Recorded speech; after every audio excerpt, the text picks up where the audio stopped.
দিতে, যেন আপু আর ভাইয়ারা যাদের গ্রাম পানি দিয়ে ভরে যাচ্ছে তাদেরকে যেন এই এই টাকাগুলো ট্রান্সফার করে দেয়। তোমার হাতে আমরা টাকা দেখতে পাচ্ছি, টাকাগুলো কে দিয়েছে? মামা কত টাকা আছে? 2220।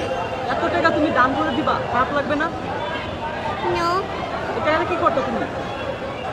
এই টাকা দিয়ে আমি অনেক কিছুই করতাম। কি কি করতো একটু বলো।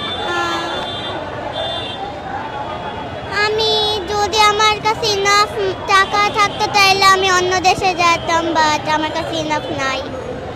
তোমার জমানো টাকা তুমি দান করে দিতেছো, কেমন লাগতেছে একটু বলো তো। আমার আমার খারাপ লাগছে না, কারণ আমি এগুলো একটা মানে একটা গুড থিং এর জন্যই করছি, তার জন্য আমার ভালো লাগছে এগুলো দিতে। ভালো লাগে। কোন জায়গা থেকে শেষ? হ্যাঁ, কোন জায়গা থেকে শেষ?